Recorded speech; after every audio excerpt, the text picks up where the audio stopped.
I'm the last survivor of the Holocaust in our family. Behind the words, pictures, and artifacts in the museum are people whose stories of survival and hope come alive to inspire new generations of upstanders. One by one, these stories stir the soul. Can there really be hope for us? See, mine is 40018. My sister was 40017. Holocaust survivors, their descendants, liberators, champions of justice, and courageous upstanders ask only this: hear my story, so that the lessons they teach will echo for generations. I will never meet someone else like my father. But there are many of us who, if we come together, can keep his voice alive. These stories will change you. They will move you to action, inspiring the best of humanity every day.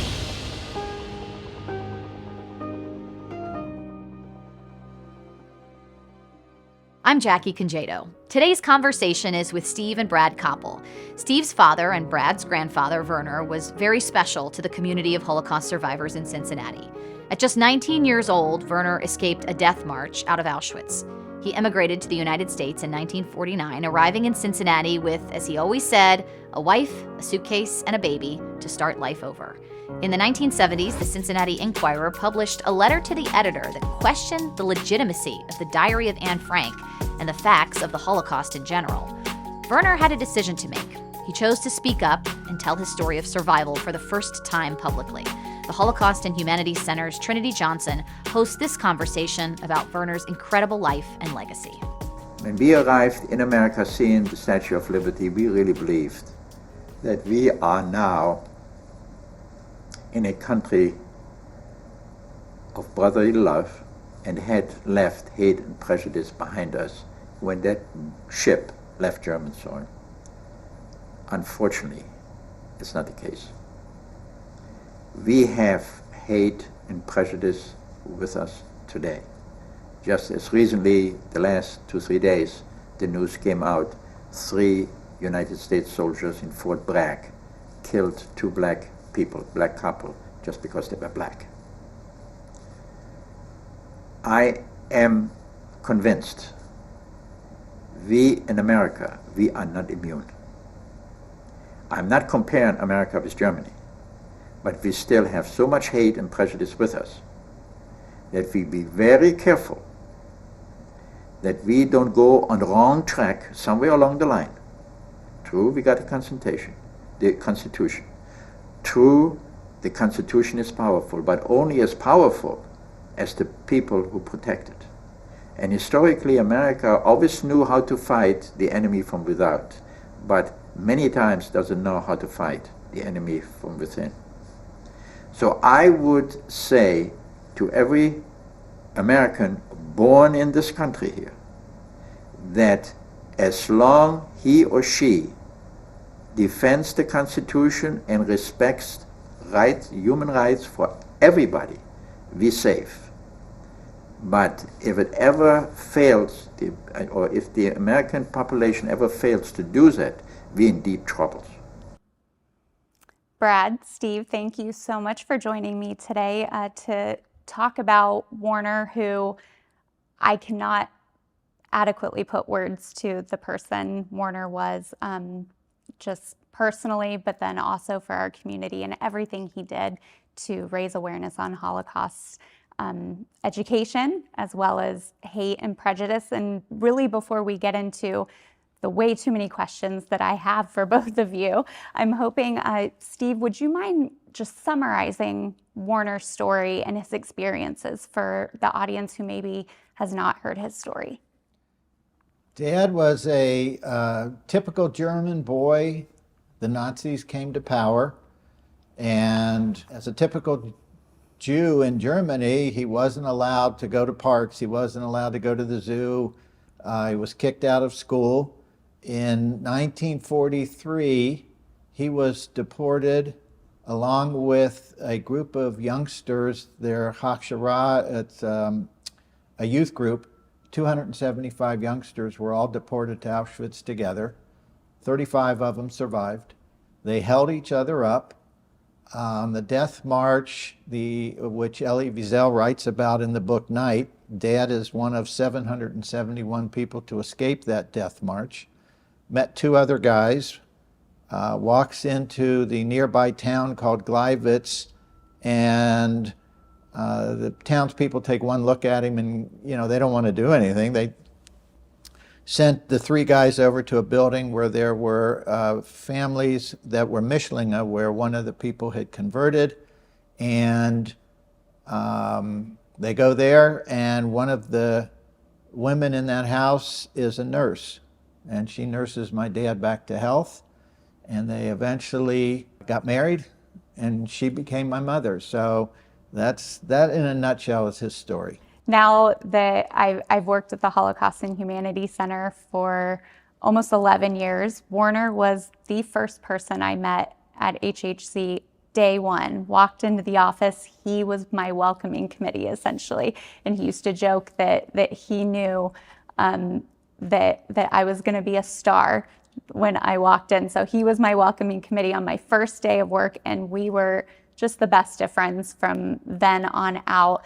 And one of the things I always so much admired is how he told the story of meeting Trudy. It's one of my favorite love stories. And can you walk us through that meeting and how their love blossomed and how that brought them to America? Well, they met. She nursed him back to health. Dad knew that they couldn't stay in Gleiwitz because that was, after the war, that was under Russian rule. And they knew that Mother was not safe with the Russian army and the atrocities that they did. So Dad would tell the story about whenever there was a knock at the door, they would hide my mother in a closet and slide this big dresser in front of the door to protect my mom.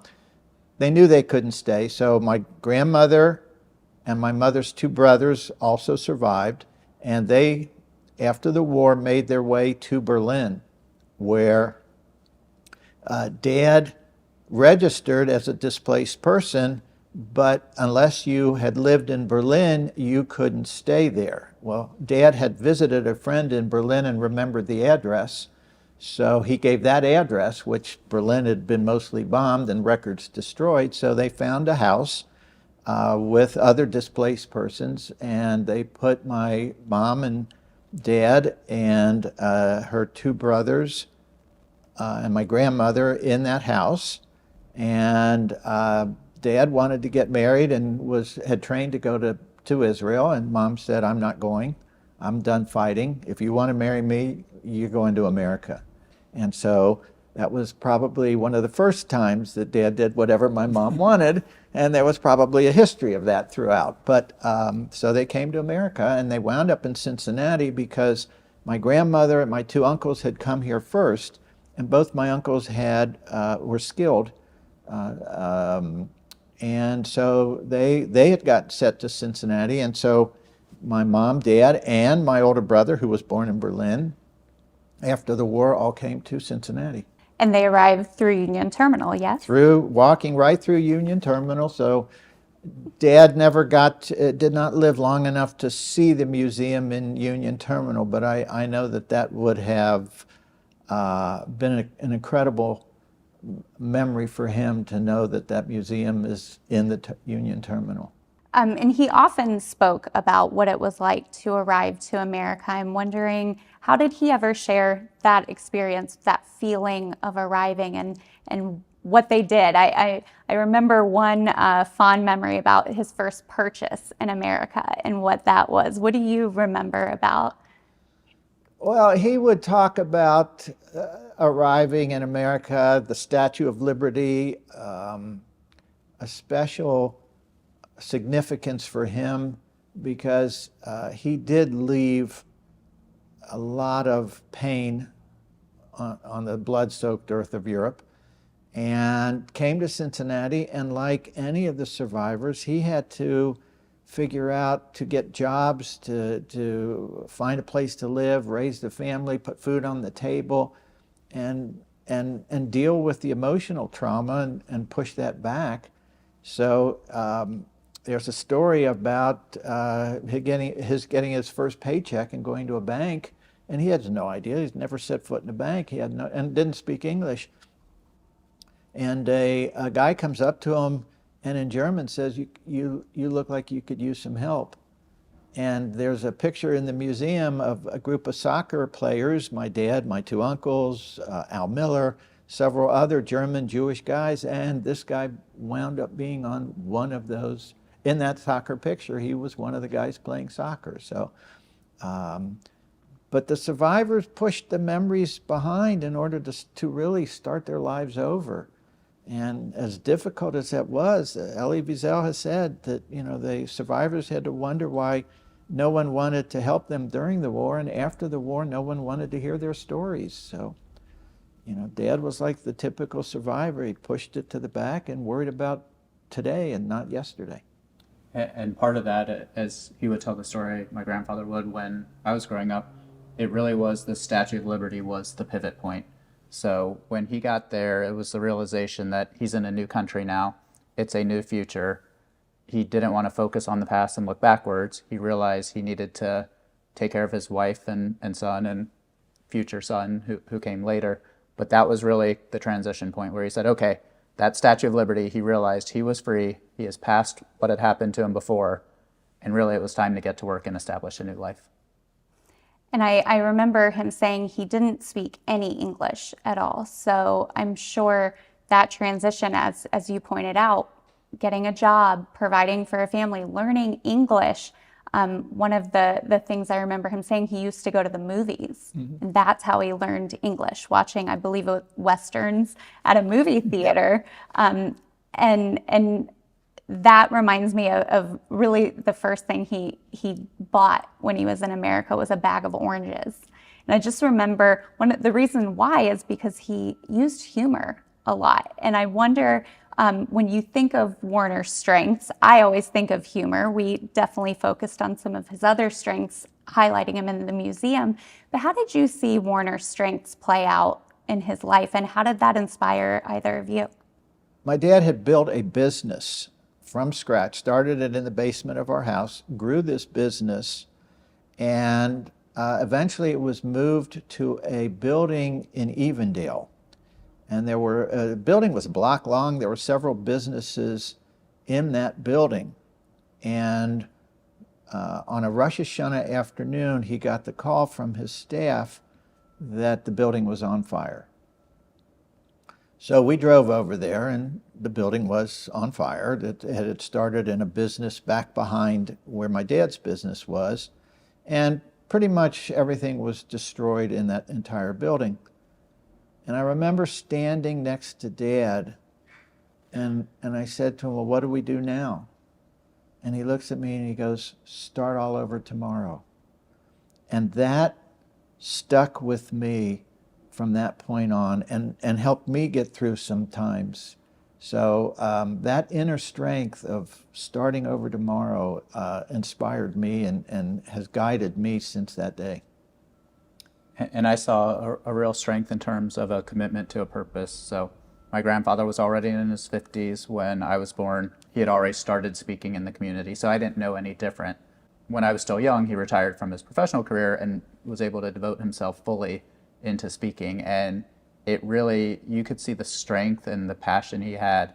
And honestly, people asked me when I was a kid or when I heard him speak when I was a little older, like, what was it like growing up? And it's like, well, that was always just my grandfather. Like, I didn't think of him as, oh, he's a speaker. That was him. It's, yeah, stories would come up occasionally when we would have Friday Shabbat dinner at his house every week, but there wasn't ever a time, it wasn't like I was 3 or 6 or 9 where I just sat down and heard the whole story. So the first time I really heard him speak fully was when I was in junior high, and he came to speak to my 8th grade class and other classes, and it was like, oh, now I can see what he's been able to reflect for everyone else too. And it was just kind of a wow moment. Like, I knew the whole story from bits and pieces or seeing the video, but that was the first time where I'd really seen it. And you could just, anyone who interacted with him would understand the passion and the care he had of not just sharing his story, but using it to help the community and help better the future as well. Oh, thank you so much for sharing that. Steve, what about you? When did you realize your parents were survivors. Did they sit you down and have that conversation? No, there would be snippets. Dad had the tattoo, of course, but he really, as a kid growing up, the Holocaust consisted of showing of pictures of starved bodies in front of barbed wire in striped uniforms, and who wanted to identify with that? So he really didn't go into specifics. There would be snippets, and he interacted with a lot of other survivors, and so you'd find out stories from them. But for the most part, what I learned from my dad's experiences were much later in life, from interviews and from listening to some of his presentations. And an aside story, Dad spoke a number of years ago at what is now UC Blue Ash, and it was he, a World War II veteran and a second generation, and Sarah Weiss. And at that point in my life, I'm like, Dad, why are you bothering? No one's listening. Look what's going on in the world today. I was smart enough not to say that to my father, but it's what I thought. And I remember vividly that night, there was a question and answer period, and a lady comes to the microphone. I was standing up. I had turned to watch her speak at the microphone, and I'm holding the program. And she said, Mr. Coppel, you don't know me, but you spoke in my school a number of years ago, and you so inspired me to do good that I became a nurse, and I am leaving in a couple of weeks for Darfur, all because of you. And I looked at her, and I turned around, and I threw my program on the chair, and I said, well, so much for not making a difference. So but Dad never spoke about it. Very rarely. It'd be snippets. If there was anything, he would talk, historical events would come up, or we were living them. They're now referred to as history. But Dad could always put it into perspective of what to look out for. Don't fall for that. Ask this question. Make sure you don't go blind into this thing. So his perspective of life and history was incredible. Yeah, and I think actually that's a great kind of callback to that video that we saw of him speaking so eloquently about really realizing that hate is not just in Europe, it's also here in America then and now. One of the lines that he says is respect human rights, rights for everybody. And I'm just curious, how did you see that play out in his everyday, especially because he was so driven by educating others? He would not allow anyone in his house to slander or make racist comments or insulting, nasty, stereotypical comments. He wouldn't put up with it. He'd ask you to leave. And he was very, very strong in his belief of treating people with respect, regardless of. And he was adamant, and he would tell the story, this is true, and my brother and I learned from this about someone had made a joke to him, and it was the kind of joke you really shouldn't be telling. And Dad looked at him and said, look, it's America. I can't tell you what to say, but I can tell you this: don't ever tell a joke like that around me again. And that was his way of being an upstander. That was his way of fighting it, because he wouldn't accept it. Yeah, too often people are just silent when that happens, or laugh or play along. And as my dad said, it wasn't just that he wouldn't tolerate it in his house, but he also wouldn't tolerate it in everyday conversation. And he would say that, where I can't stop you from saying it, but he would also be like, but I'm gonna leave. And he would just end the conversation and walk away. I remember him and my dad talking about where he had just done that at one point. And that's what I think is a really important lesson is are you changing the world by correcting a friend of yours who is making a joke they shouldn't? maybe not, but you're at least setting the tone, and you're showing that's not acceptable, and that person might think twice before doing it again, or might reconsider it, or it might make someone who is listening it feel more comfortable, who wasn't able to stand up for themselves as well. And I just think of, him being so outspoken and really an advocate for rights for everyone, as he said. And in the museum, we talk about his bravery. We strength spot him as being brave. And we think of just him surviving, right, as being brave and resilient. But there's a specific part of his story that I'm hoping one of you can share, because it's something that happened years later. Someone on our staff met another survivor who said that Werner and another man had carried him during that death march. And it was really because of that man felt that he survived. And as you already mentioned, he also was one of 700 and some that escaped from that death march. And that also in itself was very brave. So I'm wondering if you can walk us through kind of that last half of his story and how that really set, I think, a tone for what we see in his story as being so courageous and brave. Werner, my dad, was a type of personality that he was a leader. He was one of those people that would make things happen. He didn't wait for things to happen. That story about he carried a guy, I found out about that through a meeting that was in Las Vegas, and Sarah Weiss had attended it, met the speaker. The speaker said, "Where are you from?" "Cincinnati." And she came back and told me the story. So I called Dad and I said, "What's the story with this?" He said, "Yeah, we kind of took turns holding him up because we knew if he fell, the Nazi guards would shoot him." I said, "Well, Dad, that would have been a good story to tell me, because I would have loved to have known that." And you had to have believed that there were so many other examples. I mean, this youth group, they held each other up, and the remainder who did survive, some went to Israel, some went to America, they stayed in touch. And Dad would joke about, the couple of the girls still had a crush on him. And we didn't even want to go into that in front of my mother. But, that was him. He on a tour, somebody said to me, "What did it take to survive?" Because he said, "I knew your father." He said, "I don't think I could have done it." And I did some research. What did it take to survive? And what I found out was that it matched dead on with my dad. You took care of yourself. The Nazis didn't give you water to drink. You had to learn to bathe, but you had to take care of yourself. Don't give up. Dad never gave up.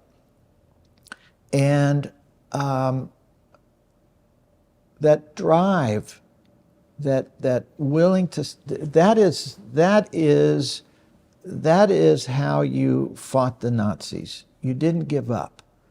You didn't let them break you. You didn't let them demoralize you. And there was a lot of luck, because there were people who looked out for this youth group. There was ladies in the youth group who were in the women's camp and sewed some, took yarn off of sweaters when they were doing the laundry, and they knitted wool underwear and socks. So Dad had, they found a way to get it to the men's camp. But Dad never gave up. He took care of himself. He made sure that he wasn't going to let them win. But he was also, and you touched on it, he was wired a certain way. So when he was helping carry the guy, it wasn't something where he had to think, oh, is this the right thing to do, or how am I going to proceed? It didn't occur to him as an alternative. As my dad quoted him saying, he's like, well, he was falling down, and we knew if he fell down, he would be shot. So we helped him up. It wasn't, should I do this? It was really, there's a fellow human near me who needs help. I'm here, I'm able to assist, and I'm going to go do it. And he really took that and extended that throughout his life. And very selfless, because as we know, he was also starving and emaciated at the end of the war. And I mean, hence why Trudy had to nurse him back to health, right? And I'll never forget, he talked about being marched through different towns and curtains being drawn and people not wanting to see what they very much knew was happening at the time. And one of the things, you would think that Werner would have been very angry, and you would think that maybe he would have a lot of ill will towards Germany and Germans. Did he ever go back to Germany, though? He vowed that he would never set foot in Germany. And then he was in a business. The business he started was International Foods, and there was reason for him for business to go back to Germany. He was not at all comfortable about it. And I think he went a second time with my brother and sister-in-law. My brother actually was working in the company, so they went together. And I know that he had a hard time. As he said, before the war, he never met a German that wasn't a proud Nazi. And after the war, he never met any German that admitted to even being a Nazi. So here he knew he was amongst people that had tried to kill him, that these were people who had been Nazis, his contemporaries and older. He was not comfortable at all. He was invited back to his hometown many years later. The townspeople, the government was trying to reach out to the survivors and try to make amends. And surprisingly, Dad did attend. He went back to Mers. He took my mom, and this had been about 50 years since he had moved to America. Right. So this was well late in his life. Well late. And he said, he baited the taxi driver, says, whatever happened to that synagogue that was over there, that kind of stuff. I think he was glad he went, but he was never comfortable being in Germany.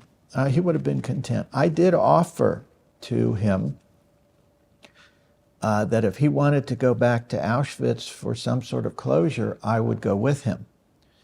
And he said, look, he was in Bunamanowitz, which was the slave labor camp, which had been bombed by the Allies in late 1944 and completely destroyed. He said, for me to go back to Birkenau or Auschwitz I, he said, I wasn't there. I was in Bunamanowitz and it's destroyed.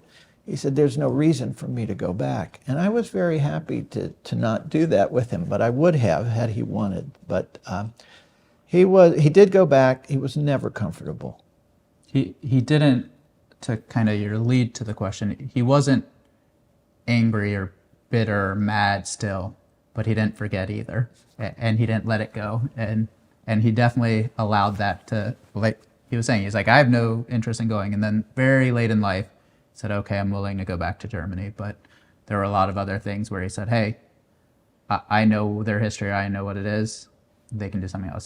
He never bought a German car and never would have bought a German car his entire life, because he said, well, the companies that are there now, the people running it probably were too young to do it, but the people that hired them were the ones who looked the other way or funded things and did that as well.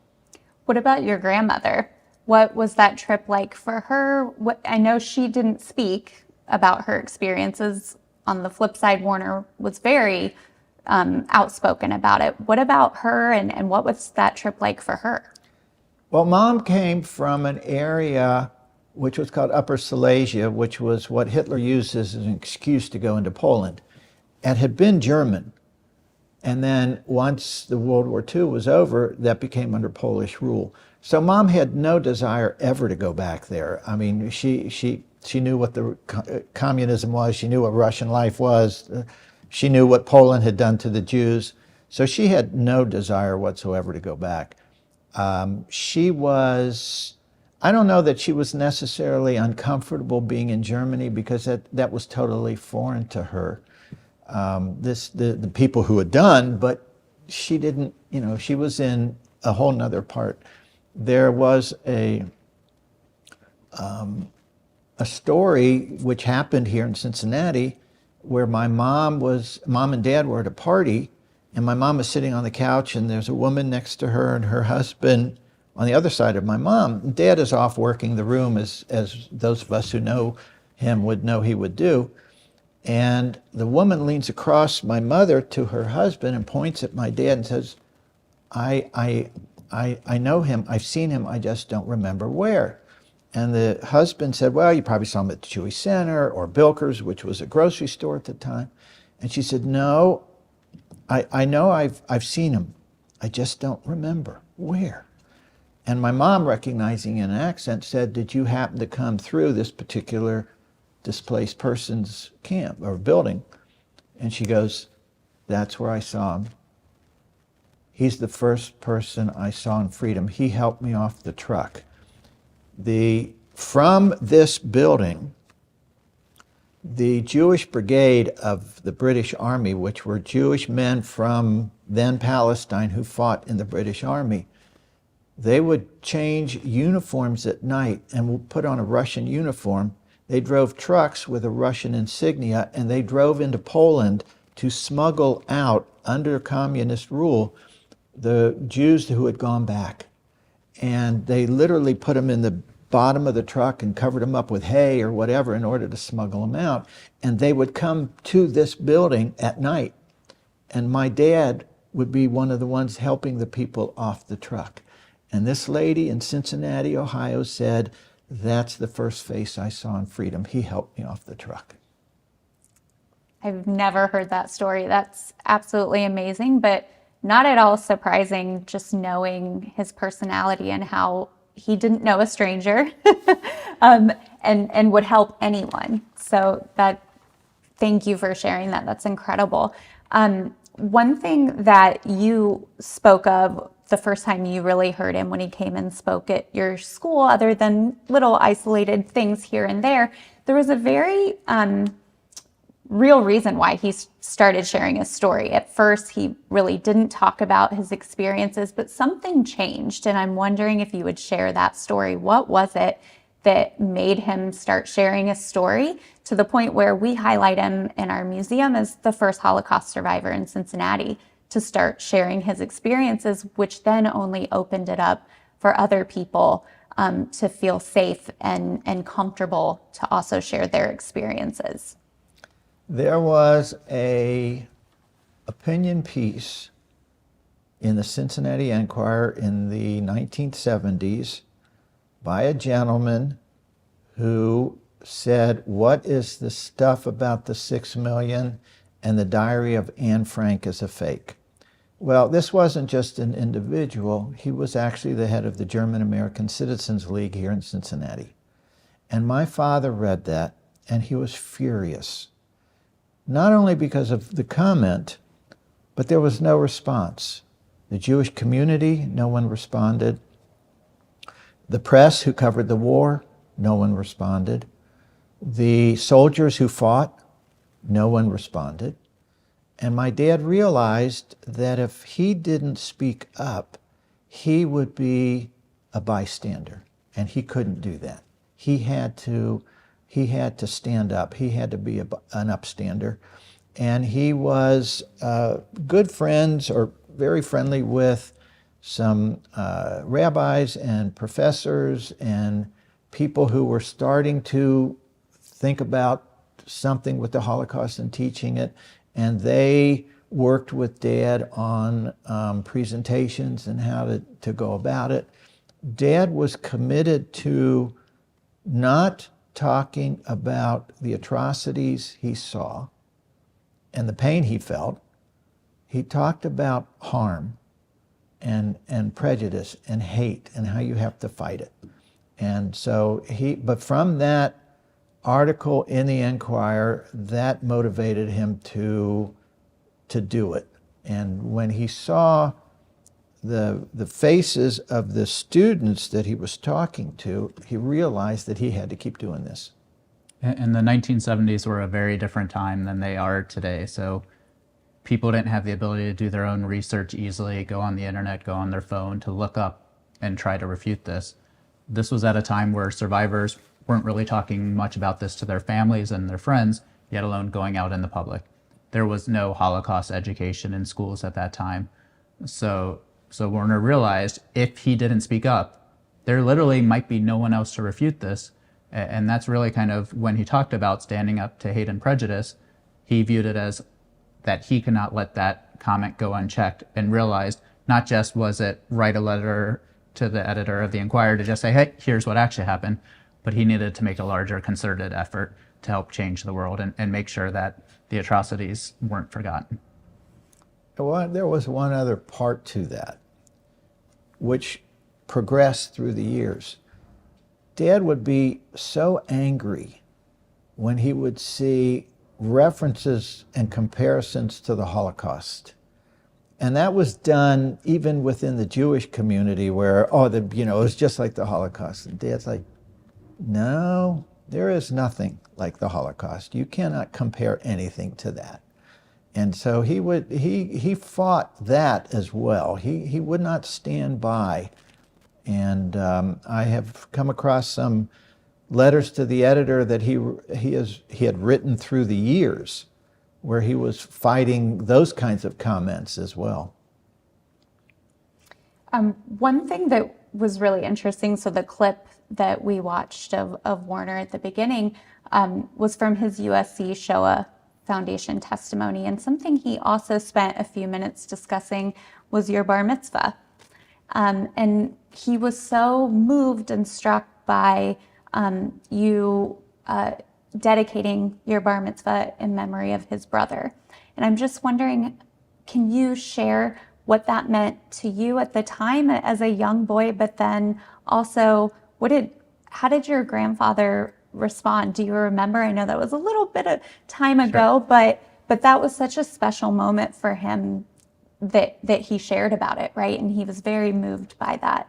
Yeah, so the bar mitzvah obviously is the coming of age for a Jewish male, or bat mitzvah for female, where you are recognized as an adult in the community, and it's at age 13 years of age.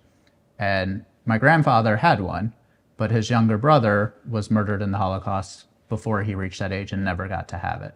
So as we were talking and planning it, we had said that I was talking with my parents on it and had said that I wanted to dedicate it to Gunther, my grandfather's younger brother, who obviously didn't make it through, and wanted to do that. And I knew it would be meaningful. My dad's middle name is actually Gunther, in honor of his uncle. And this, to me, was a great tribute to be able to show and say, hey, though our family members are gone, they're not forgotten. And my grandfather was a very proud man, very emotional sometimes, but sometimes very stoic.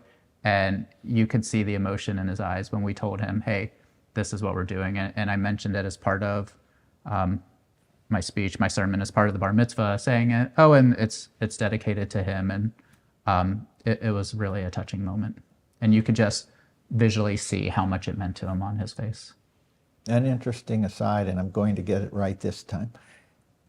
Brad is born on January 27th, the liberation of Auschwitz. So Dad was already gone, but his youngest grandson was born on the day of the liberation of Auschwitz. Wow. It's so interesting also because Werner was just so, as you said, proud and resilient. And I always think of when he would talk about coming through Union Terminal with a wife, a suitcase, and a baby. And that started the next chapter of his life. And just for those who maybe don't know his story as well, he was the sole survivor of his family. So he lost his parents and his brother. And I'm just wondering how important was family to him, and how important was Judaism also to the way you were raised, the things that you learned through Werner and Trudy. What was family life like? Family was everything. I mean, the Shabbat dinner every Friday, carried that on even after my mom passed away, meals together. But the Shabbat dinner, why it was important, wasn't the religious aspect. It was the family gathering and eating together and sharing that family experience. And as an aside, I knew not to call your father on Fridays because he was making challah. Oh, yeah. He did not want to be bothered during his holidays. I remember as a young teenager, we were driving home from synagogue one day, and I said to Dad, how can you believe in God after what you went through? I mean, we just left shul. I said, how can you believe in God? And Dad's response was, I believe in the traditions of Judaism. God, not so much. And totally understandable. But he had a strong belief in the Jewish people, in the rituals of Judaism, the practices of Judaism, and I think that helped sustain him through the tough years. If it was Passover, if it was the Jewish holidays, even in the camp, they found a way to celebrate that holiday. Yes. So for him, it was clearly family first, and then, as my dad said, the religious aspect of it wasn't the important part to him, but being a Jew was him. It was intrinsically a part of his identity. It was who he is. He instilled that in his kids, which has been instilled in his grandkids and is now being instilled in the fourth generation, his great grandkids. That is part of who you are. So he wouldn't say he was a Jewish American or born a Jewish German, because that's saying the Jew was modifying who he is. He said, no, I am an American Jew. So the American was modifying who he is. The Jew was who he is, and that was an important part of his identity. So it was the traditions, it was the culture, it was the food, it was especially the food. But the family came first, the Jewish identity second, God, religion was much lower on the list. And one thing, you have a very special family heirloom that is very much connected to Jewish ritual and also has a Holocaust connection. Can you share a little bit about that tallis? Dad had a tallis that he used for all the high holidays, and somewhere along the way he told the story that tallis, along with all of the religious objects of a synagogue in Berlin, were buried in a grave in the cemetery to hide them from the Nazis. And Dad told the story about, I surmise, from someone in the camp who said to him, Werner, if you get out and I don't, we buried all these religious objects in this particular cemetery plot, this number. He said, when this is all over, dig the stuff up, bring it back to life. And Dad went with a couple of guys after the war to that cemetery, and they dug up all the religious objects. And the only thing, they each decided to keep one thing, and Dad kept a tallis. And so he used that tallis all of the years. And as he got up in life, later in life, I said, Dad, when the time comes that you are not around, I said, I'm not going to fight with my brother. He can have anything he wants, it's fine. I said, the only thing I really want from you is this tallis. And about a year before he died, he gave me the tallis. And I said, Dad, why are you giving this to me now for? He said, I'm done with it. It's your turn. And so Dad passed away in February of 2016. In September of 2016, at our first Rosh Hashanah Eve service, I brought that tallis with me. And Brad is sitting next to me, and my wife Ruth is on the other side of Brad. And I took the tallis out of the bag, and I was just holding it and holding it. And Brad said, Dad, you can put it on? And I said, yeah, I just don't know when. And it took me quite a while before I could put that tallis on because of the history of that tallis.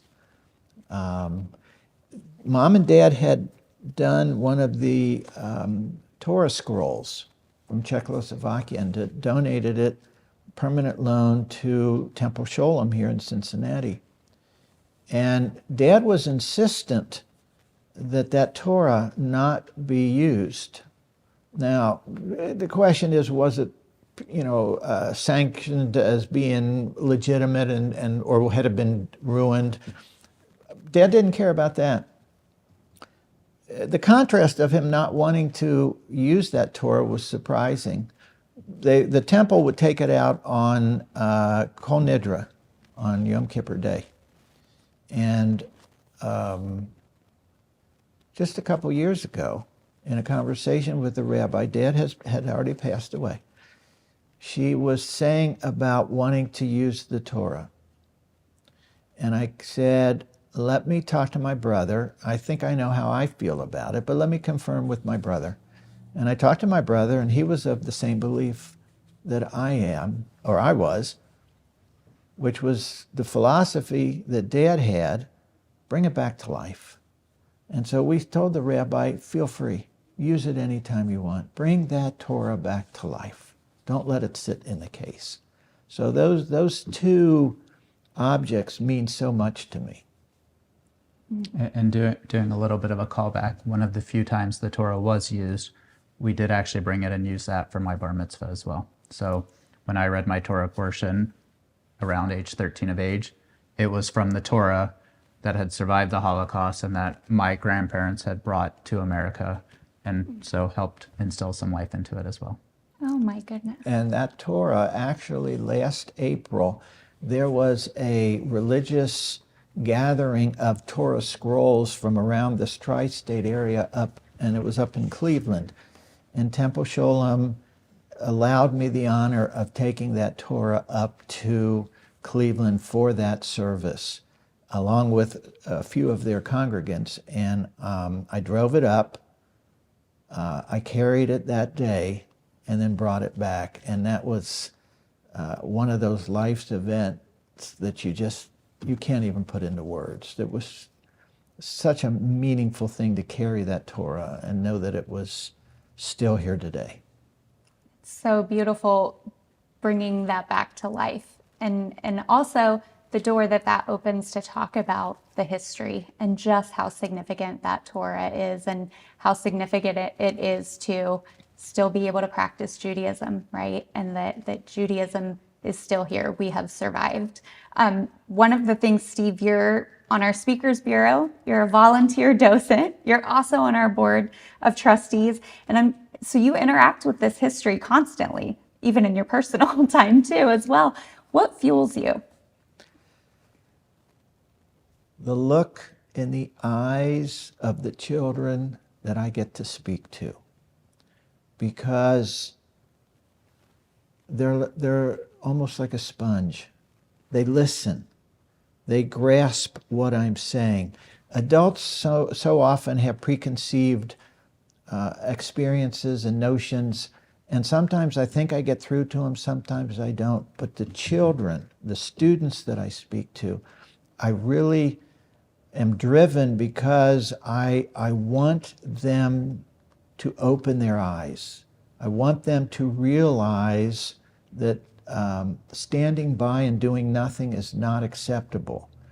The character strengths that we have in the museum, they're here to make a difference in this world. And my ability to speak to them, that privilege of being able to speak to them, I want that to be the start of them trying to make a difference in this world.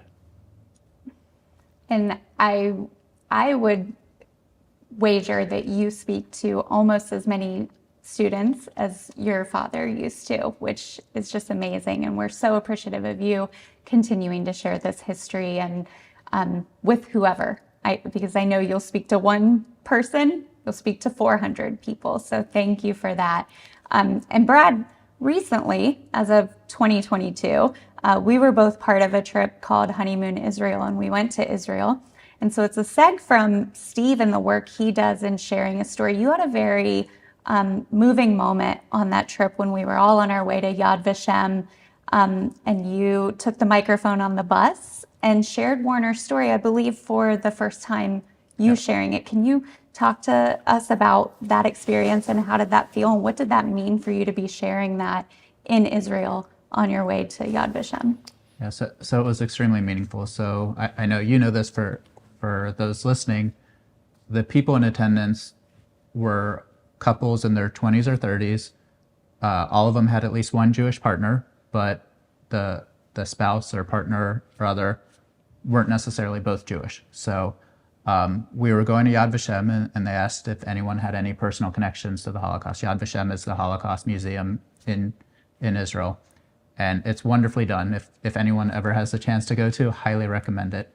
But it gave me a chance to speak to it, and in the tradition of my grandfather and my father, I probably was a little long-winded, and luckily it was a short bus ride, so I let everyone else talk first. But being able to just kind of speak and tell my story for those people who did not come from a family that had survivors or did not know anyone who was directly impacted by the Holocaust, that allowed me to kind of share my family's history and my grandparents' story and show how personal it was for me. So became very close with those on the trip. And so my friends who heard the story, even if they had no connection before, that was able to give them a connection. And that's why I think it's so important what my grandfather did in speaking to the schools, and what my dad does now is it's not just reading in a history book or seeing an exhibit in a museum. It's personal, it's meaningful. You realize, oh, this has helped shape members of our community as well.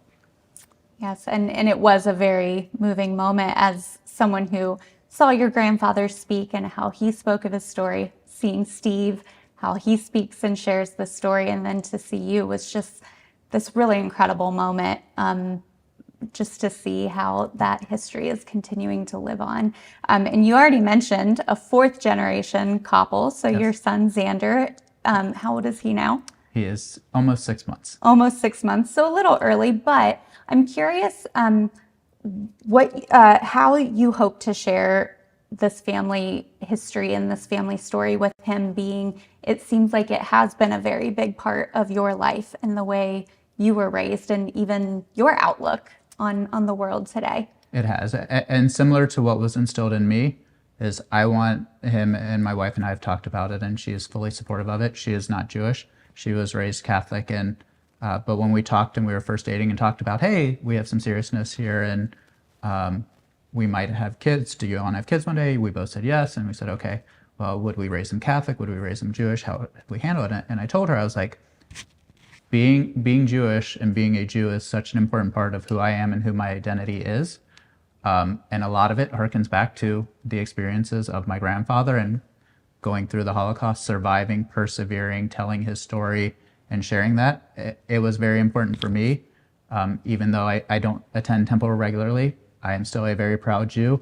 I still practice a lot of the traditions. I still love the Jewish culture and the food and the movies and the humor and everything else. And to me, that is an important part of who I am. And so my wife and I have talked and we agreed, and that's going to be an important part of who Xander is as well. So he is going to know he is a Jew. He is going to be proud of it. He is going to be proud of his mother's history and culture and traditions as well. But he is Jewish. He is going to be carrying on the tradition from me, from my dad, Steve, from my grandfather, Werner, and understanding who that is. And not just from a religious Judaism perspective, but also who you are as a person and how what you do and your actions and your influence shape the community, influence others. Being an upstander, and I love the upstander versus bystander mentality, but as I was reflecting on this in our conversation, it occurred to me that it's not only in the moment to be an upstander. Why my grandfather is remembered so fondly by all of us and the people we interact with who stop me and say, oh, are you related to Werner Coppel? And then they tell stories of him. It wasn't just that he went through the Holocaust. It wasn't just that he survived it, but he used it as a lesson to help influence others. So people will go through trauma and people will be affected. And yes, please be an upstander if you can in the moment to stop it and curtail it and make it not happen or make it less impactful.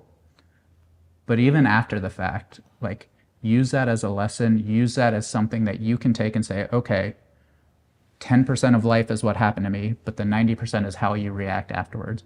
And where I think my grandfather's story is so important is looking at what happened to him and not just surviving and persevering, but saying, I am going to take this and I'm going to do whatever I can in my power to talk to America's youth so that I can influence one person to be a nurse or another person to be an upstander and try to prevent anything like that from happening again. I also have the privilege of working with, right now, my two grandchildren, Amy's two, because as Brad is doing with Xander, Amy and I and Ruth are doing with them. And, so now as a grandparent, I'm continuing to do that which we have done. So it creates quite a moment to move these two grandchildren as well. And I will say Werner would be so very proud of continuing to carry that torch, right, of raising awareness, teaching the next generation to remember, not forget, but then also be an upstander, because that really was every day. That was the walk and the talk that he did. And so really it's not a question, it's more of a statement. So if you could fill in the blank for me, both of you.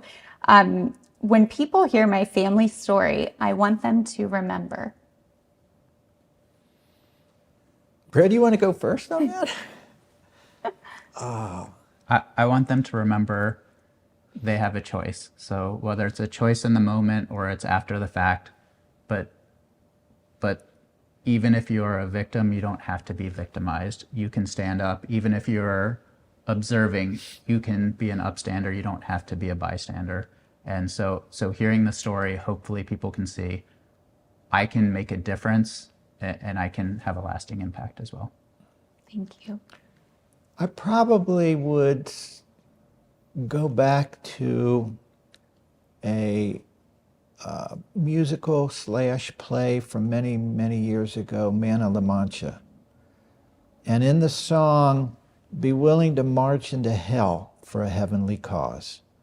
And so I want people to do the right thing, to stand up, to, no matter what the odds, be willing to march into hell for a heavenly cause. Well, Brad, Steve, thank you both so much for being with me today and speaking about Werner and his legacy. And thank you both for what you both do in keeping that history alive and inspiring the rest of us to be upstanders. Thank you, Trinity. Thank you. To make sure you don't miss an episode, subscribe to our channel on YouTube and let us know your thoughts on this episode in the comments, or you can email us. You can also connect with us on Instagram and TikTok at Holocaust and Humanity, and X and Facebook at CincyHHC. Links are in the show notes. Thanks for joining us. Hear My Story is a production of the Nancy and David Wolf Holocaust and Humanity Center. This series is part of the Cynthia and Harold Gutman Family Center for Storytelling. Our gratitude to Margaret and Michael Valentine, whose transformative support makes this series possible. Visit us in person in historic Union Terminal in Cincinnati, Ohio, or online anytime at holocaustandhumanity.org. Executive producers are David Wise and Jackie Congedo. Managing producer is Ann Thompson. Consulting producer is Joyce Kamen. Technical producer is Ron Thomas, and technical director is Ethan Spagna. Videography and editing are by Robert Mills. Archive footage courtesy of the USC Shoah Foundation. Emotions, opening theme music, is generously provided by Kick Lee. Recorded at Technical Consulting Partners Studios in Cincinnati, Ohio.